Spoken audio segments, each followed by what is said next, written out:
সকল শ্রোতা বন্ধুদের স্বাগত জানিয়ে শুরু করছি আজকের গল্প পাঠ। আজকের গল্প ভোলা বাবা পার করে গা, কলমে সৈয়দ মুস্তাফা সিরাজ। শুনতে থাকুন, ভীষণ মজার গল্পটি, আশা করি ভালো লাগবে। ভোলা ঘরে ঢুকে হাঁপাতে হাঁপাতে বলল, শিগগিরই আসুন দাদাবাবু, আবার বেঁধেছে। মন দিয়ে খবরের কাগজ পড়ছিল। আমাদের এই ছোট্ট শহরে কলকাতা থেকে কাগজ পৌঁছতে বিকেল হয়ে যায়। এদিনের খবরও খুব জবর ছিল। সন্ত্রাসবাদীদের প্লেন হাইজ্যাক, প্লেনের ভেতর 150 যাত্রী। এমন সময়ও ভোলার উপদ্রব। বিরক্ত হয়ে বললুম, বেঁধেছে তো বাঁধুক, আমি গিয়ে করবোটা কি? ভোলা করুণ মুখ করে বলল, কুরুক্ষেত্র হবে দাদাবাবু, দুজনের হাতেই বন্দুক। বন্দুক শুনে চমকে উঠলুম। এতদিন মুখোমুখি ঝগড়াঝাটি শুনেছি, দুপক্ষকে বুঝিয়ে সুঝিয়ে শান্ত করতে পেরেছি। এবার বন্দুক হাতে নেয়ার মানে রীতিমতো ডুয়েল এবং খুনোখুনি। তখনই কাগজ ফেলে ভোলার সঙ্গে বেরিয়ে পড়লুম। গিয়ে দেখি সত্যি তাই। রাস্তায় ভিড় করে লোকেরা দাঁড়িয়ে আছে, কিন্তু কারো মুখে উদ্বেগের ছাপ নেই। সবাই যেন তামাশা দেখার তালে। ওদিকে 2 দোতলা বাড়ির ছাদে 2 বন্দুকবাজ, হাদুবাবু আর নাদুবাবু। মধ্যিখানে এক টুকরো পোড়ো জমি, ঘন ঝোপঝাড়ে ভরা। হাদুবাবু তার বাড়ির ছাদ থেকে বন্দুক তাক করে গর্জাচ্ছেন, খুলি ফুটো করে দেব। আর নাদুবাবুও পাল্টা বন্দুক উঁচিয়ে হাঁক ছাড়ছেন, তার আগেই তোমার হাট ফুটো হয়ে যাবে। বেগতিক দেখে ভোলাকে বললুম, তুমি এখনই থানায় গিয়ে পুলিশকে খবর দাও। ভোলা বলল, থানায় তো আগে গিয়েছিলুম দাদাবাবু, পুলিশ এলো না। এলো না? সে কি? আজ্ঞে, পুলিশ বললে বডি না পড়লে যাব না। কি অদ্ভুত কথা! তবে বরাবরই তাই দেখেছি, সাংঘাতিক কিছু না ঘটলে আগে থেকে পুলিশ আসে না। হয়তো এটাই নিয়ম। নিচে থেকে চেঁচিয়ে বলল, জ্যাঠামশাই, আপনারা করছেন কি খামোখা? আমার কথার উপর বন্দুকের গুলির বদলে হাদুবাবু কথা ছুড়লেন, খামোকা? জিজ্ঞেস করো না ভোলাকে। নাদু আমার টুপুর ঠ্যাং ভেঙে দিয়েছে, আজ ওর ঠ্যাং না ভেঙে ছাড়ব না। টুপু হাদুবাবুর কুকুর। নাদুবাবু চেঁচিয়ে বললেন, বেশ করেছি, ঠ্যাং ভেঙেছি। ওই নেড়ি কুকুরটা প্রত্যেক দিন আমার নুপুকে দেখলেই তাড়া করবে, আর আমি সহ্য করব? বাহ! নুপু নাদুবাবুর বিড়াল। তাহলে আজকের ডুয়েলের কারণ কুকুর বিড়ালের ঝগড়া। হাসি পাওয়া উচিত ছিল, কিন্তু হাসব কি? বন্দুক দেখে ভড়কে গেছি। ভোলা তাড়া দিল, দাদাবাবু, আপনি বড়বাবুকে গিয়ে সামলান, আমি ছোটবাবুকে গিয়ে সামলাই, নইলে ঠিকই বডি পড়ে যাবে। তার উপক্রমও হলো বটে। টুপুকে নেড়ি কুকুর বলায় বড়বাবু হাদু সিঙ্গি এবার আরও খাপ্পা হয়ে সত্যিই গুলি ছুড়লেন। তবে বন্দুকের নলটা আকাশের দিকে, এক ঝাঁক কাক উড়ে আসছিল। গুলির শব্দে ভয় পেয়ে তুমুল চেঁচাতে চেঁচাতে ছত্রভঙ্গ হয়ে গেল। নাদু সঙ্গীও কম যান না, তিনিও আকাশমুখো একখানা গুলি ছুড়লেন। তারপর যা শুরু হলো তাকে আকাশযুদ্ধ বলা যায়। গুলিতে গুলিতে হুলস্থুল, বডি না পড়ে যাবে না দেখছি। ভোলা নাদুবাবুর বাড়িতে গুলতির বেগে ঢুকে গেল। আমি ঢুকলুম হাদুবাবুর বাড়িতে। আশ্চর্য ব্যাপার, বাড়ির ভেতর কারো কোনো দৃষ্টিপাত নেই। সবাই মিলে টিভিতে খেলা দেখছে। ছাদের ওপর অমন একটা বিপজ্জনক ঘটনা ঘটছে, বাড়ির কেউ যেন জানেন না। অবশ্য বরাবরই এরকম দেখে আসছি। তার চেয়ে আশ্চর্য দুই পরিবারের দুই গিন্নি আর ছেলে মেয়েদের মধ্যে কিন্তু দিব্যি গলাগলি ভাব। যত বিবাদ দুই কর্তার মধ্যে। মজাটা হলো দুজনেই সহোদর ভাই। বড় হলেন হাদুবাবু, তিনি ডাক্তার। ছোট নাদুবাবু, তিনি উকিল।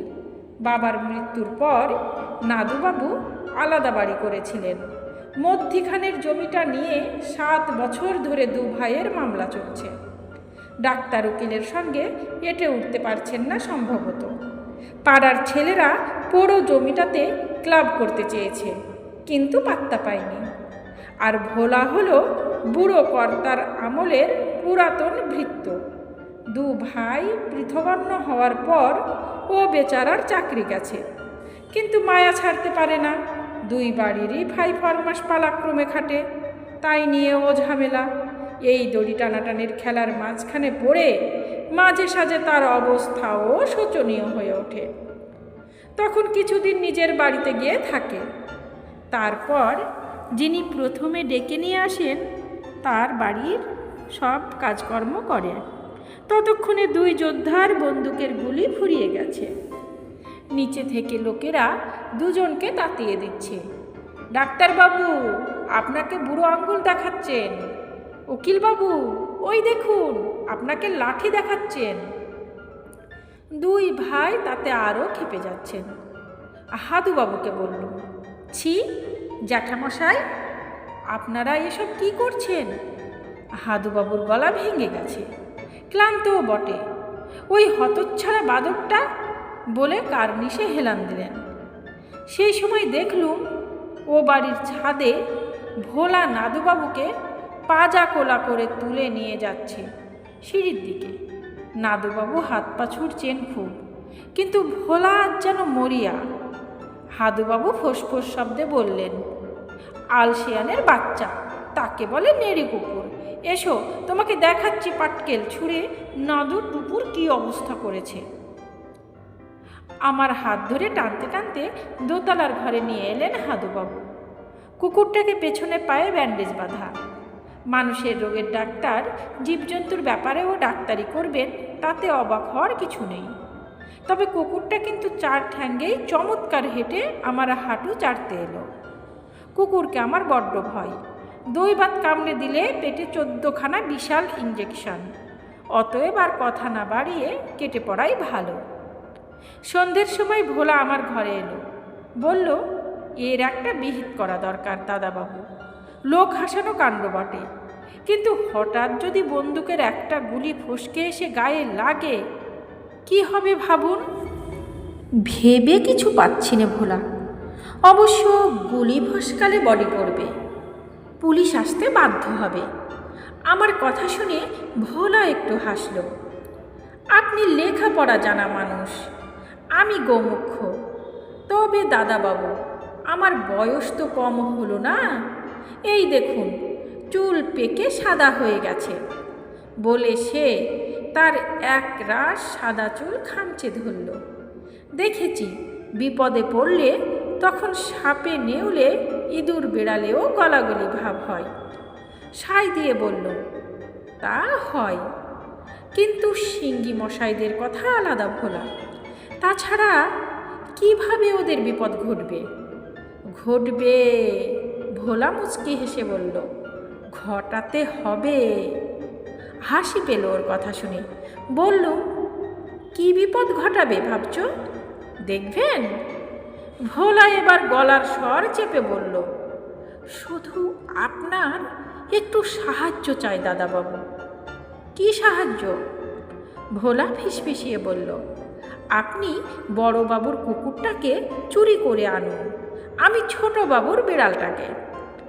এ পর্যন্ত শুনেই চমকে উঠে বলল, না না, ওরে বাবা, কুকুর বড্ড সাংঘাতিক জীব, ও আমি পারবো না ভোলা। ভোলা হাসল। ঠিক আছে, তবে আপনি বিড়াল চুরি করুন আজ রাত্রিতেই, আর আমি কুকুরটাকে হাতিয়ে নিয়ে যাই। উদ্বিগ্ন হয়ে বলল, কিন্তু তাতে কি বিপদ হবে ওদের? উল্টে হিতে বিপরীত হয়ে যাবে না তো? দুই ভাইয়ে বিবাদ তো আরও বেড়ে যাবে। না দাদাবাবু, ভোলা খিক খিক করে হাসতে লাগলো।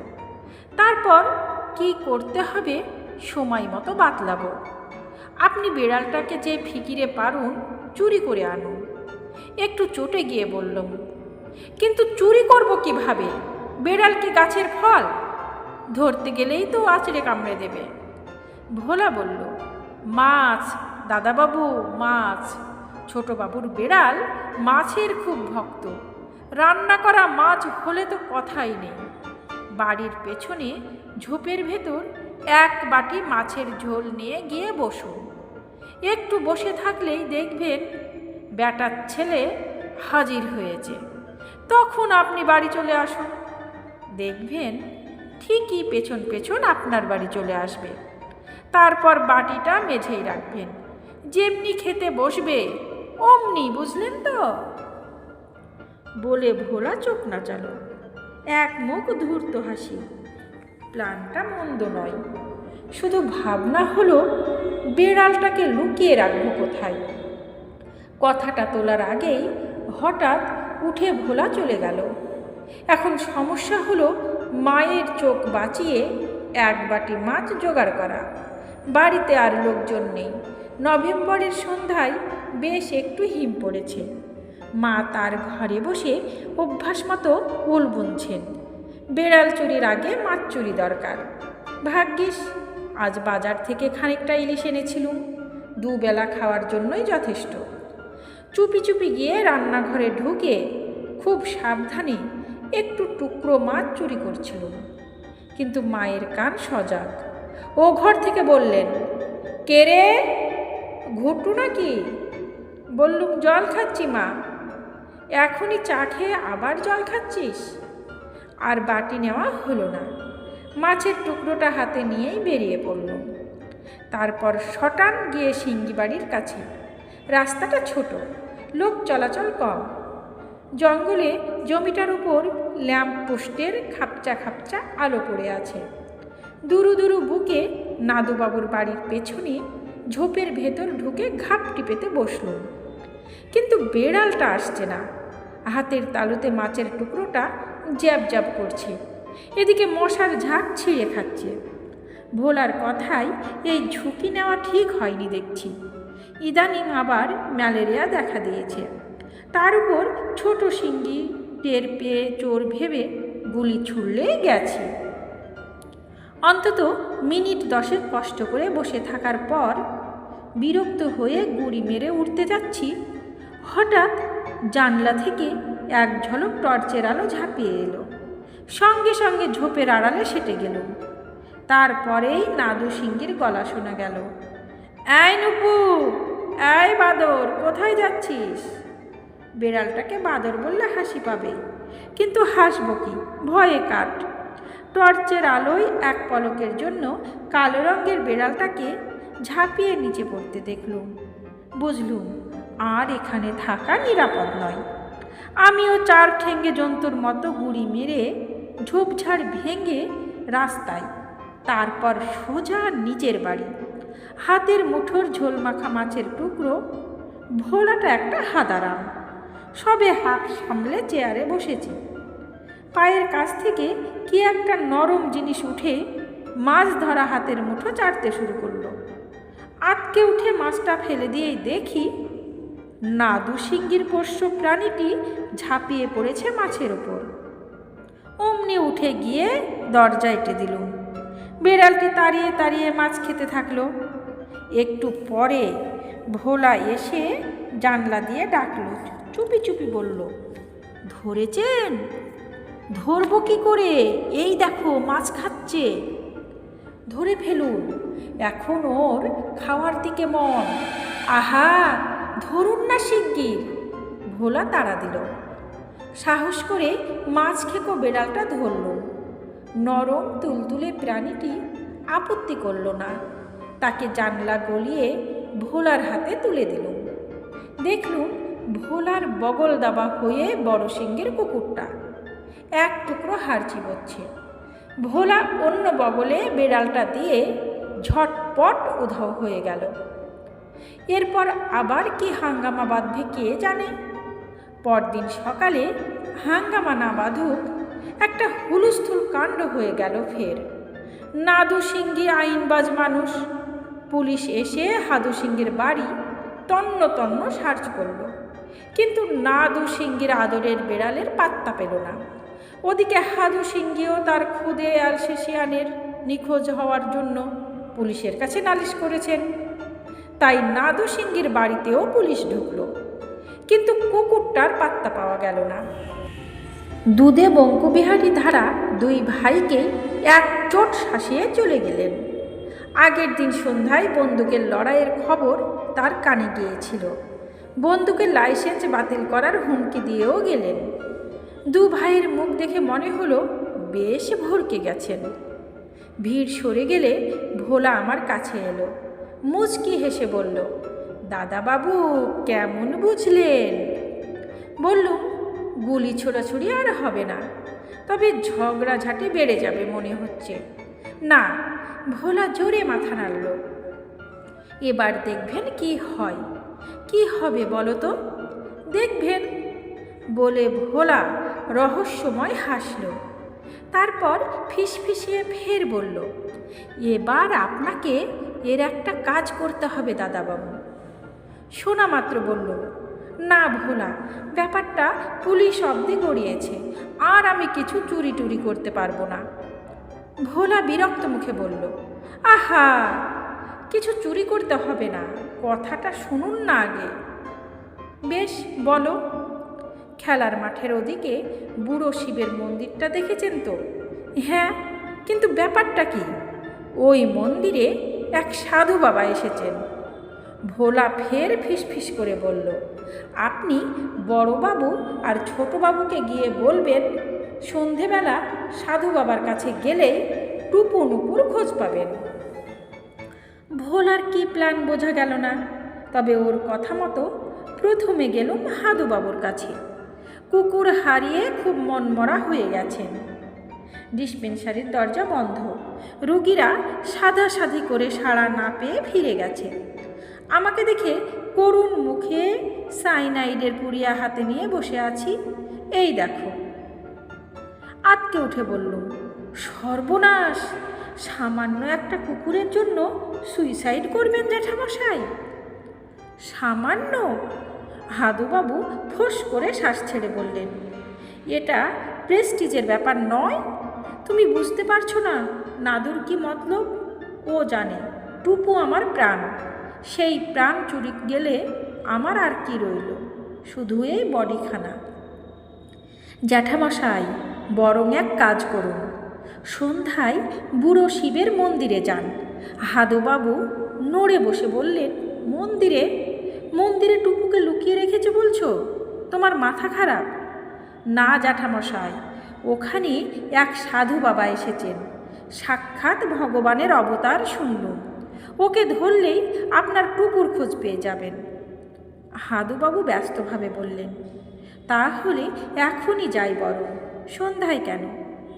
ঝটপট বললুম, ওহ, এখন দিনের বেলায় কোনো কাজ হবে না, সন্ধ্যা না হলে উনি মুখই খুলবেন না। হাদুবাবুকে খুব চঞ্চল দেখাচ্ছিল। এবার নাদুবাবুকে গিয়ে একই কথা বলতে হবে। কিছুক্ষণ সাধু বাবার যথেষ্ট গুণকীর্তন করে বেরিয়ে এলুম। তারপর গেলুম ছোট সিংহির বাড়ি। ছোট সিংহি নাদুবাবুর অবস্থা আরও করুণ মনে হলো। কোর্টে যাননি, মক্কেলদের ভাগিয়ে দিয়ে বাড়ির পেছনকার বাগানে একটা পেয়ারা তলায় চুপচাপ দাঁড়িয়ে আছেন।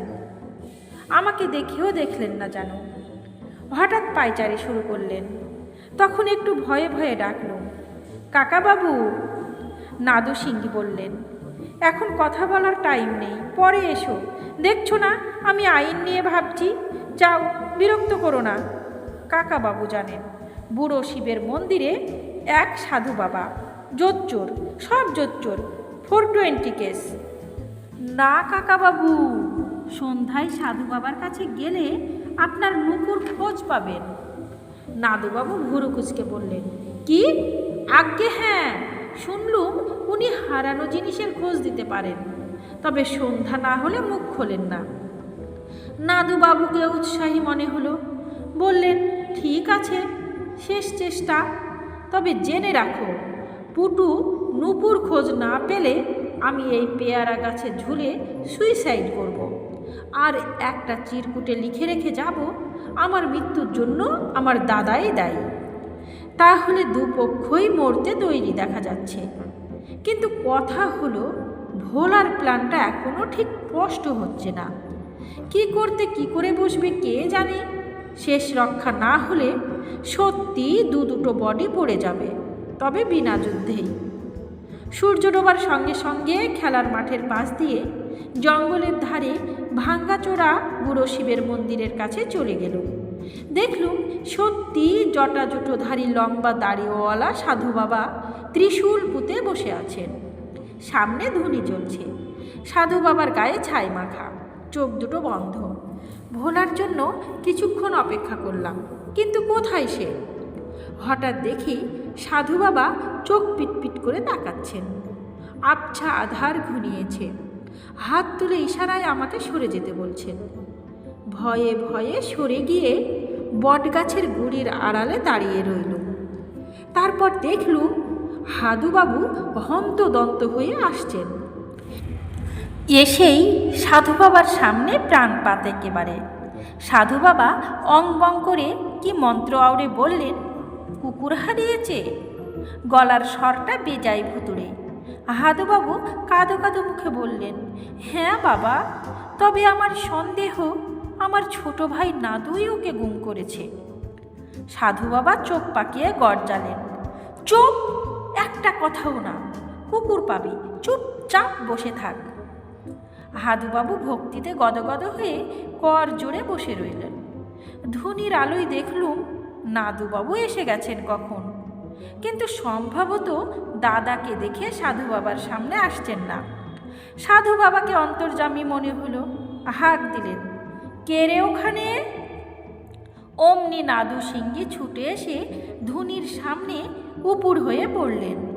সাধু বাবা তেমনি ভুতুড়ে গলায় বললেন, বেড়াল হারিয়েছে তো পাবি, তবে দুটো শর্ত। নাদুবাবু চিচি করে করজোড়ে বললেন, বলুন বাবা। কই ডান হাতটা দে। বলে সাধু বাবা হাদুবাবুর দিকে রাঙ্গা চোখে ঘুরলেন। তোর ডান হাতটা দে। দুই ভাই হাত বাড়ালে সাধু বাবা ধুনির ওপর দুটো হাত মিলিয়ে দিয়ে বললেন, একসঙ্গে বল, আর কখনো ঝগড়া করব না। দুই সিংহি এক গলায় আওড়ালেন, আর কখনো ঝগড়া করব না। বল, পুরো জমিটা পাড়ার ছেলে মেয়েদের ক্লাবের জন্য দান করব। পুরো জমিটা পাড়ার ছেলে মেয়েদের ক্লাবের জন্য দান করব।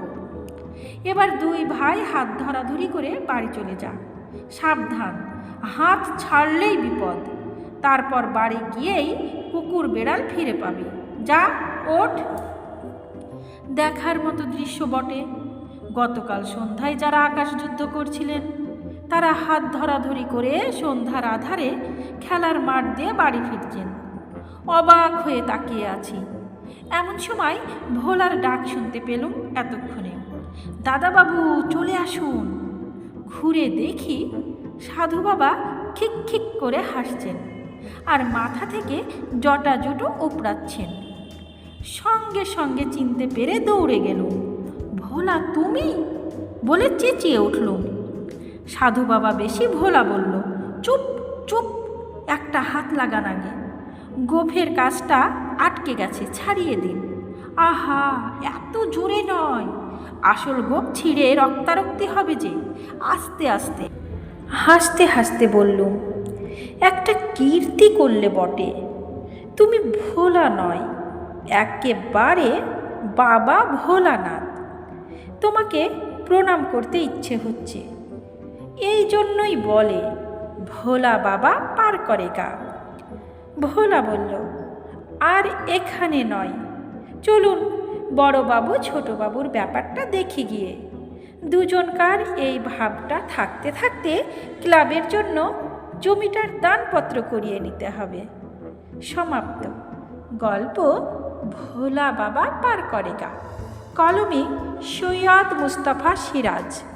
কণ্ঠে আমি রোজি,